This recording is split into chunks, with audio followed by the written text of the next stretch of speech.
Corona মহামাৰীয়ে বিশ্বব্যাপী crash চলোৱাৰ সময়তে ভাৰতকো বহুত জোৰলা কৰিছে আৰু পৃথিৱীৰ প্ৰায় 200খন দেশক জোৰলা কৰি পেলাইছে। কিন্তু বৰ্তমানলৈকে কৰোনাৰ কোনো প্ৰতিষেধক অৰ্থাৎ ভেকচিন ওলোৱা নাই। আৰু যেতিয়ালৈকে ভেকচিন আৱিষ্কাৰ নহয় কৰোনাৰ, তেতিয়ালৈকে আমি কৰোনাৰ সৈতে যুঁজিবলৈ আমাৰ শৰীৰৰ ইমিউনিটি ছিষ্টেম অৰ্থাৎ ৰোগ প্ৰতিৰোধ ক্ষমতা মজবুত কৰিব লাগিব। যদি আমাৰ শৰীৰৰ ৰোগ প্ৰতিৰোধ ক্ষমতা শক্তি যথেষ্ট পৰিমাণে থাকে, তেতিয়া কৰোনা ভাইৰাছ আমাৰ দেহত সোমোৱাৰ পাছতো আমাৰ শৰীৰে কৰোনাৰ সৈতে যুঁজিব পাৰিব আৰু কৰোনাক হৰুৱাব পাৰিব। আৰু তাৰ বাবে আমি এনেকুৱা কিছুমান খাদ্য খাব লাগিব, যি খাদ্য খালে আমাৰ শৰীৰত ইমিউনিটি ছিষ্টেমৰ বৃদ্ধি হয়। প্ৰিয় দৰ্শকসকল, মই আজি আপোনালোকক ক'ব ওলাইছোঁ এনে কিছুমান সততে পোৱা খাদ্য সামগ্ৰীৰ নাম, যিবোৰ খালে আপোনাৰ শৰীৰৰ ইমিউনিটি ছিষ্টেম অৰ্থাৎ ৰোগ প্ৰতিৰোধ ক্ষমতা শক্তি বৃদ্ধি হ'ব। প্ৰিয় দৰ্শকবৃন্দ, আপোনালোকক মই অনুৰোধ জনাইছোঁ আপোনালোকে শেষলৈকে ভিডিঅ'টো যেন চাই, অকণো স্কিপ নকৰি শেষলৈকে ভালদৰে চাই, কিয়নো মই দিয়া ইনফৰ্মেশ্যনে আপোনালোকক অলপ হ'লেও কিবা সহায় কৰিব পাৰে। সেইবাবে অনুৰোধ কৰিছোঁ অলপ স্কিপ নকৰি ভিডিঅ'টো লাষ্টলৈকে চাওক। আৰু আজিৰ ভিডিঅ'টো আমি আৰম্ভ কৰোঁ আহক। বুটমাহ হৈছে এবিধ সততে পোৱা আৰু বেছি দাম নহয়, সততে পোৱা আৰু সস্তীয়া এবিধ খাদ্য। কিন্তু এইবিধ খাদ্য খালে যদি আমি তিয়াই খাওঁ বুট, তেতিয়া আমাৰ স্বাস্থ্যৰ কাৰণে বহুত ভাল, কিয়নো ইয়াত এ ভিটামিন থকাৰ লগে লগে বিভিন্ন প্ৰকাৰৰ নিউট্ৰিয়েণ্ট থাকে। বুট কেঁচাকৈ খালে আপোনাৰ শৰীৰৰ ইমিউনিটি ছিষ্টেম বহুত প্ৰকাৰ বৃদ্ধি হয়। সেইবাবে আপোনালোকে যিমান পাৰে তিয়াই বুট খাবলৈ চেষ্টা কৰক।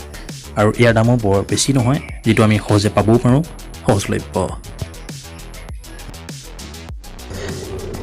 ডিম খাওক আপোনালোকে। ডিম হৈছে এবিধ সহজলভ্য আৰু সস্তীয়া পদাৰ্থ। 5 টকা 6 টকাতে এটা ডিম পায়। আপোনালোকে ডিম খাব পাৰে। ডিমত বিভিন্ন পৰিমাণৰ ভিটামিন A, C, E আৰু B6 থকাৰ উপৰিও জিংক আৰু কেলছিয়ামৰ পৰিমাণ থাকে। আপোনালোকে ডিম খাওক আৰু সহজলভ্য হয়, বহুত সস্তাও হয়। আপোনালোকে দিনত 2-3টা ডিম খাওক। ডিম খালে আপোনাৰ শৰীৰৰ ইমিউনিটি ছিষ্টেম বৃদ্ধি হ'ব, আৰু ইমিউনিটি ছিষ্টেম বৃদ্ধি হোৱাৰ মানে আপোনাৰ শৰীৰে কৰোনাৰ সৈতে যুঁজিবলৈ শক্তি পাব।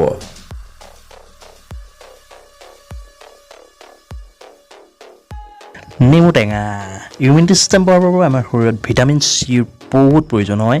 নেমু টেঙাত বহুত পৰিমাণে ভিটামিন চি থাকে,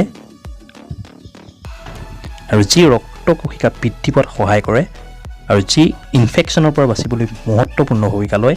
যাৰ বাবে নেমু টেঙাৰ লগতে প্ৰচুৰ পৰিমাণে ভিটামিন চি থকা খাদ্য খাওক। অকল নেমু টেঙা বুলিয়েই নহয়, ভিটামিন চি থকা খাদ্য খাওক।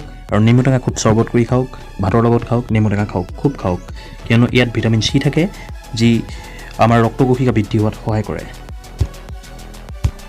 কেপচিকাম জলকীয়া। দৰ্শকসকল, কেপচিকাম জলকীয়াত ভিটামিন A, C, E আৰু ভিটামিন B6 থাকে।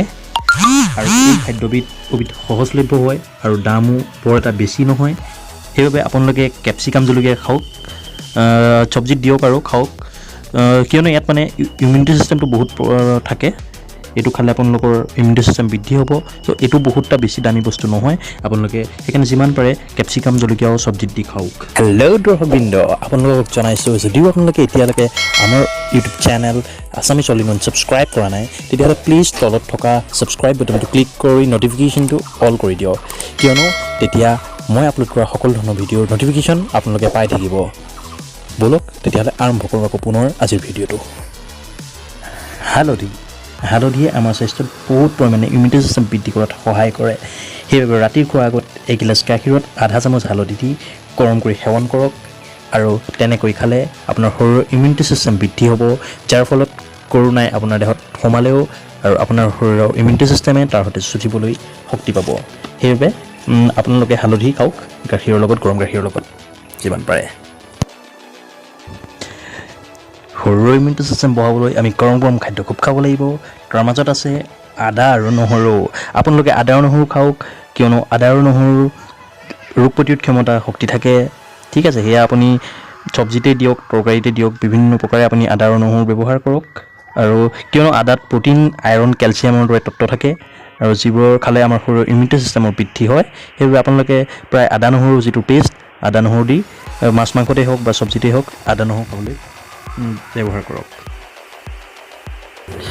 ডালিম খাব পাৰে। ডালিমত বহুত পৰিমাণে ৰোগ প্ৰতিৰোধ ক্ষমতাৰ শক্তি থাকে, যাৰ বাবে শৰীৰত বিভিন্ন ৰোগে দেখা দিব নোৱাৰে, বা দেখা দিলেও তাৰ সৈতে যুঁজিবলৈ শক্তি শক্তি পায়। সেইকাৰণে আপোনালোকে ডালিম সেৱন কৰক, ডালিমো খাব পাৰে। ডালিমেও আপোনাৰ ইমিউনিটি ছিষ্টেম বৃদ্ধি কৰাত সহায় কৰে। দৰ্শকসকল, বিটত বিভিন্ন পৰিমাণৰ আইৰণ, পটেছিয়াম আৰু ভিটামিন চি থাকে, যি আমাৰ শৰীৰত ইমিউনিটি ছিষ্টেম বৃদ্ধি কৰাত সহায় কৰে। সেইবাবে ইয়াক আপুনি চালাড, চব্জি আৰু জুচ হিচাপে ব্যৱহাৰ কৰি খাব পাৰে। যিমান পাৰে বৰ বেছি দামো নহয় আৰু সহজলভ্যও হয়। আপোনালোকে বিট খাওক। বিট খালে আপোনাৰ ইমিউনিটি ছিষ্টেম বৃদ্ধি হ'ব, সেইবাবে আপোনালোকে বিট খাওক। দৰ্শকসকল, আপোনালোকে যিমান পাৰে সিমান লাল চাহ খাওক 2-3বাৰ দিনটোত। যিহেতু ইয়াত ভিটামিন নাথাকিব পাৰে, কিন্তু বিভিন্ন তথ্য আমি সংগ্ৰহ কৰিছোঁ আৰু বিভিন্ন ছাৰ্ভে সংগ্ৰহ কৰি গম পাইছোঁ যে লাল চাহ যদি আপুনি দিনত 2বাৰ বা 3বাৰ খায়, 2-3বাৰটো নহয় বেছিও খাব পাৰে, কিন্তু এটা কথা, লাল চাহ খালে আপোনাৰ শৰীৰত কৰোণা সোমোৱাৰ পাছতো অলপ যুঁজিবলৈ সক্ষম হয়। লাল চাহত কিছুমান ৰাসায়নিক দ্ৰব্য আছে, যি আপোনাৰ কৰোণাৰ সৈতে যুঁজিবলৈ সহায় কৰিব। সেইবাবে আপোনালোকে লাল চাহ খাওক যথেষ্ট পৰিমাণে। প্ৰিয় দৰ্শকবৃন্দ, আজিলৈ ইমানতেই। আজি ভিডিঅ'টো ইতিমধ্যে শেষ হৈছে। আপোনালোকক এটা অনুৰোধ জনাইছোঁ, এই ভিডিঅ'টো যিমান পাৰে শ্বেয়াৰ কৰক, কিয়নো এই ভিডিঅ'টোৱে কাৰোবাক অলপ হ'লেও সহায় কৰিব পাৰে। আৰু শ্বেয়াৰ কৰক, লাইক কৰক, ছাবস্ক্ৰাইব কৰক মোৰ চেনেলটো। তেনেকুৱা কৰিলে মই আৰু ভিডিঅ' বনাবলৈ মনটো ভাল লাগিব। তো আজিলৈ ইমানতে। জয় আই অসম।